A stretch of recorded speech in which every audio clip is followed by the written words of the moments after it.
नमः संस्कृताय। Jaya Sharma Sanskrit YouTube channel में आप सभी का हार्दिक स्वागत है। आरपीएससी असिस्टेंट प्रोफेसर पेपर 2 के अंतर्गत राजस्थान के कवियों को शामिल किया गया है, जिनमें हमने कल एक कवि का परिचय जाना। आज हम महामहोपाध्याय दुर्गा प्रसाद द्विवेदी जी का जीवन परिचय जानेंगे। इनका जीवन परिचय इस प्रकार है। इनके पिता का नाम है पंडित सरयू प्रसाद द्विवेदी। जन्म तिथि है इनकी श्रावण कृष्णा दशमी संवत 1920 सन 1863।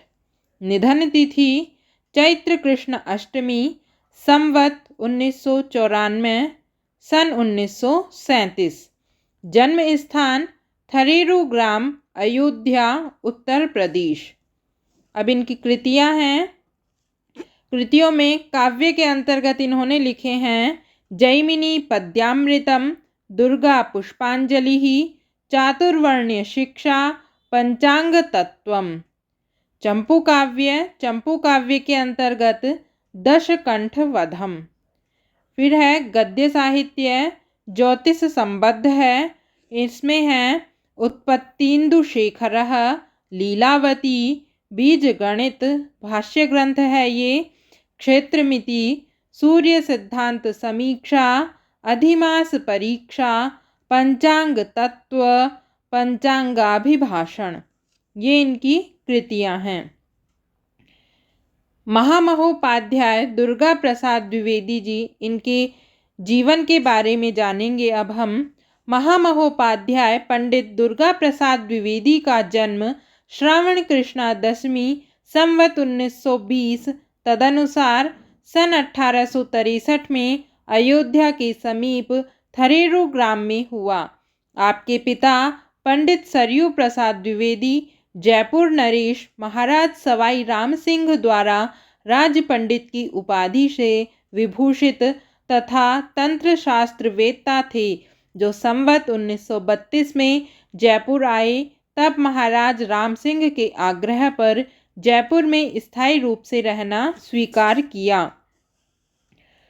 पंडित महामहोपाध्याय दुर्गा प्रसाद द्विवेदी ने अपनी प्रारंभिक शिक्षा पूज्य पिता सरयू प्रसाद के सानिध्य में संपन्न की। तदनंतर ज्योतिष शास्त्र के अध्ययन हेतु काशी चले गए।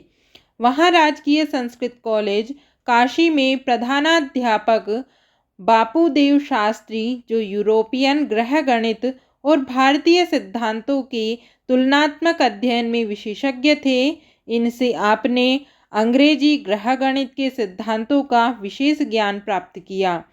वहीं दर्शन शास्त्र के विद्वान पंडित गंगाधर शास्त्री के सानिध्य में आपने दर्शन तथा साहित्य का अध्ययन किया। अध्ययन समाप्ति पश्चात जयपुर लौटने पर दुर्गा प्रसाद द्विवेदी की नियुक्ति महाराज संस्कृत कॉलेज जयपुर में ज्योतिष अध्यापक के पद पर हुई। तदनंतर पदोन्नत होकर आपने क्रमशः प्राध्यापक और प्राचार्य पद को सुशोभित किया।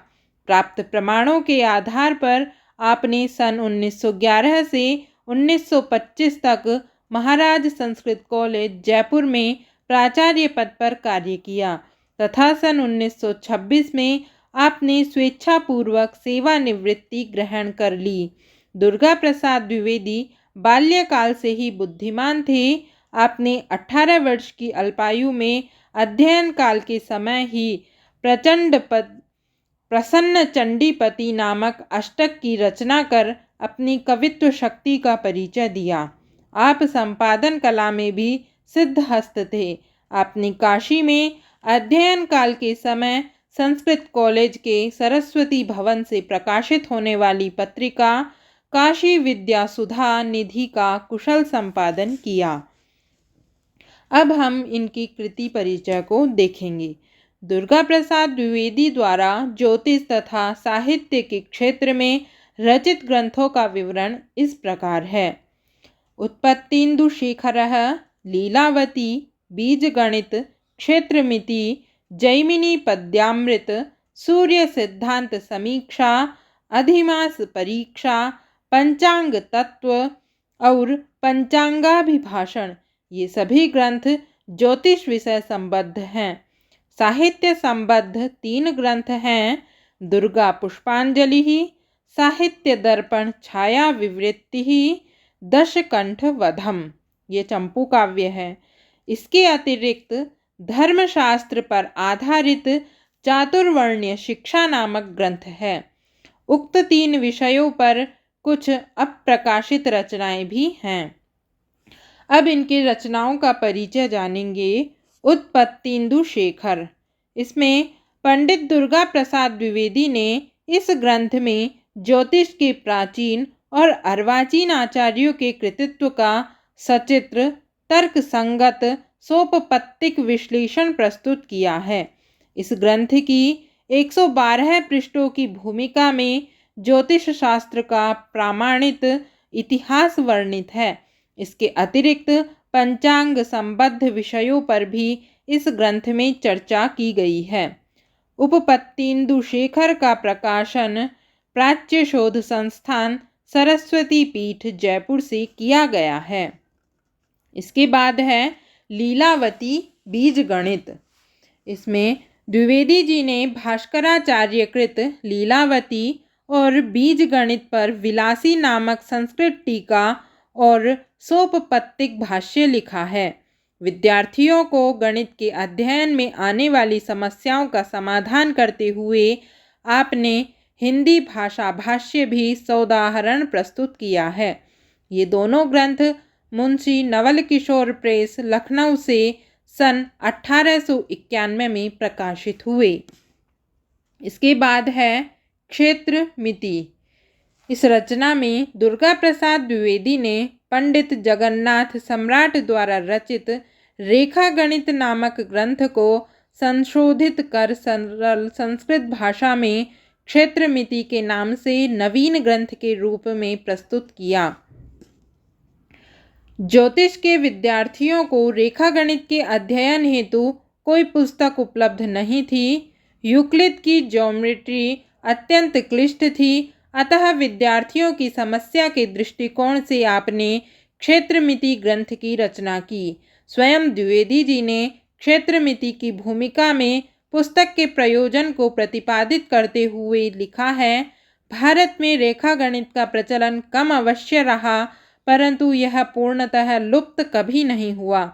शिल्प शास्त्र की परंपरा में यह चला आया था और संवत 1745 में सवाई जयसिंह के आश्रय में पंडित जगन्नाथ सम्राट ने रेखा गणित के नाम से ही गणितज्ञों के आनंद के लिए इसे बनाया। जयपुर में उपलब्ध सम्राट जगन्नाथ का यह रेखा गणित बहुत विस्तृत और दुरूह है तथा पठन पाठन के काम नहीं आता है। अंग्रेजी से अनुदित 2 ग्रंथ हिंदी अक्षरों में किंतु उर्दू भाषा में चलते हैं और वह छात्रों के लिए बड़े असुविधाजनक हैं।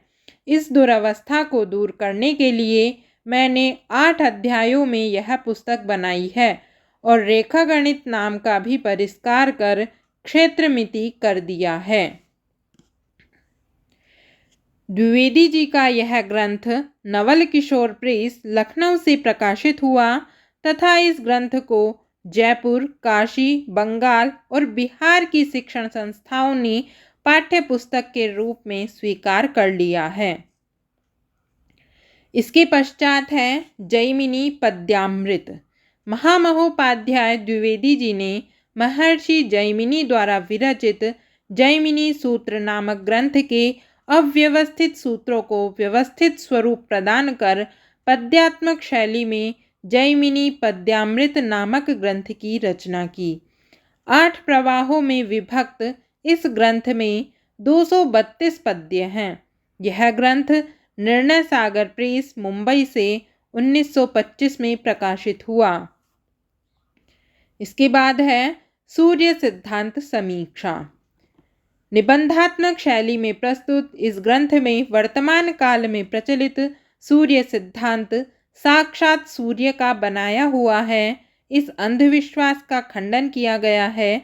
गणितज्ञों के लिए उपयोगी इस ग्रंथ का प्रकाशन निर्णय सागर प्रेस, मुंबई से हुआ। अधिमास परीक्षा। संवत 1959 में अधिक मास अर्थात मलमास आषाढ़ है या श्रावण, इस विषय में मतभेद उपस्थित हुआ। इस संबंध में पंचांगकर्ताओं के विवाद को इस ग्रंथ में प्रस्तुत किया गया है। उस समय अंग्रेजी गणित के अनुसार श्रावण मास अधिक मास माना गया, किंतु द्विवेदी जी ने आषाढ़ मास को अधिक मास के रूप में सिद्ध किया। यही मत जयपुर और वाराणसी के पंचांगों में स्वीकृत किया गया। इसके बाद है पंचांगाभिभाषण।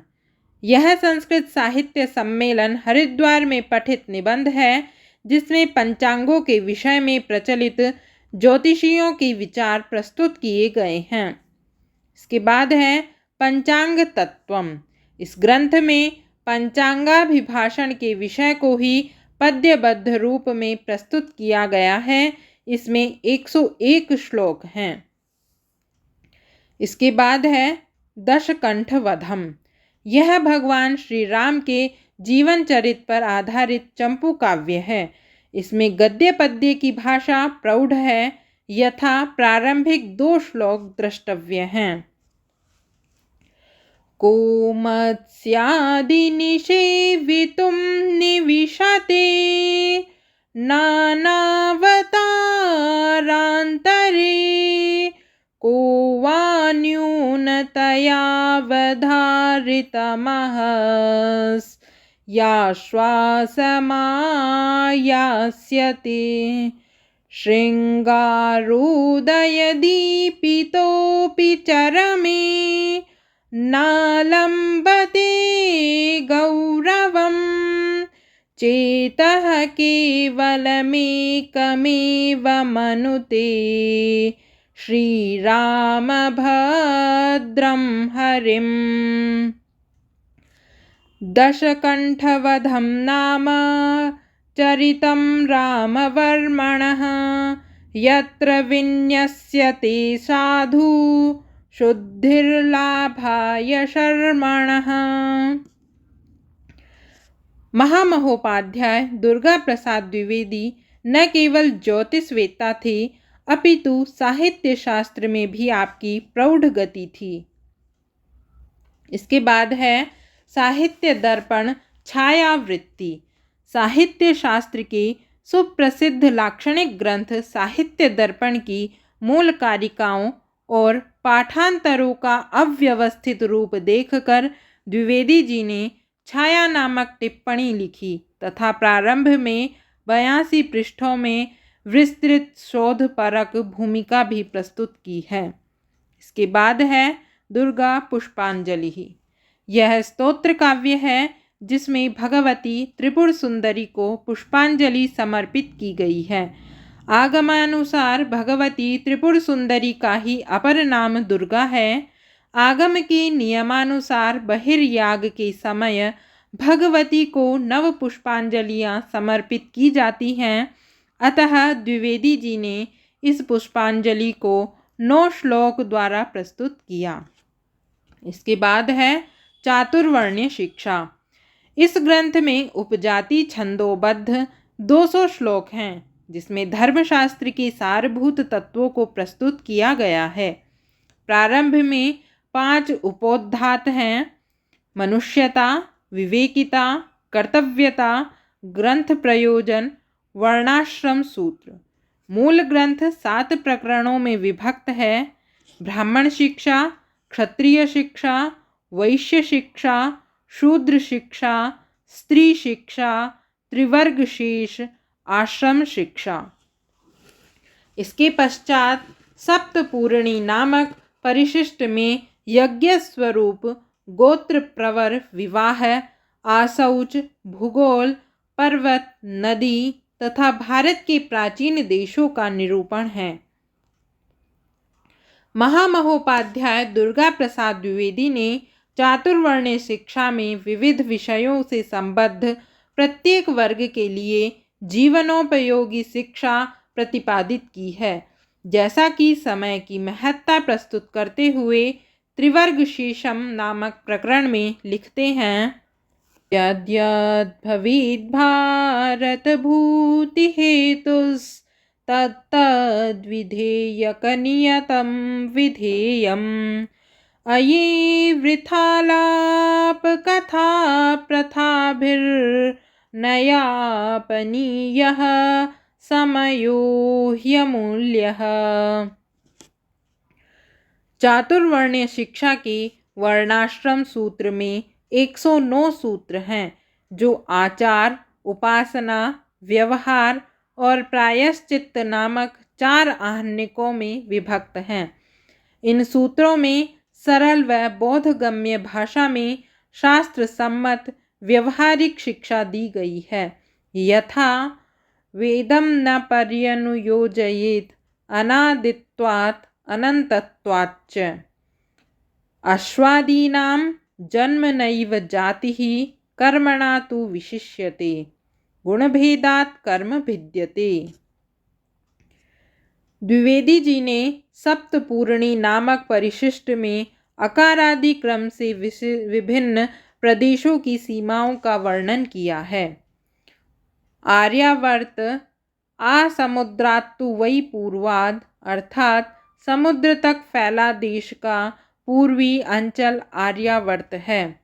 उत्कल जगन्नाथ प्रांत देशस्तवोत्कलः इत्यादि। भारतीय संस्कृति का ज्ञान प्रदान करने वाली चातुर्वर्ण्य शिक्षा पाठ्यपुस्तक के रूप में अत्यंत लोकप्रिय हुई। तत्कालीन शिक्षा विभाग के निदेशक संजीवन गंगोली ने इस पुस्तक की कुछ प्रतियां विदेश भेजी।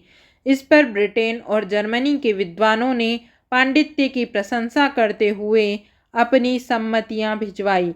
कलकत्ता से प्रकाशित होने वाली संस्कृत साहित्य सम्मेलन की पत्रिका में क्षितीश चंद्र चट्टोपाध्याय ने चातुर्वर्ण्य शिक्षा की समीक्षा लिखी, जो अंग्रेजी भाषा में अनुदित होकर लाइब्रेरी बुलेटिन में प्रकाशित हुई।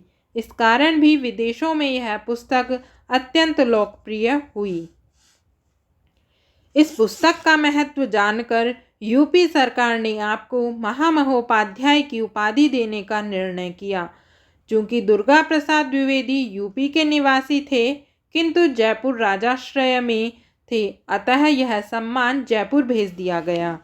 सन 1918 में महाराज माधव सिंह जी की आज्ञानुसार जयपुर के रामनिवास बाग में समारोह आयोजित कर जयपुर के रेजिडेंट महोदय ने द्विवेदी जी को महामहोपाध्याय की पदवी और प्रशस्ति पत्र से अलंकृत किया।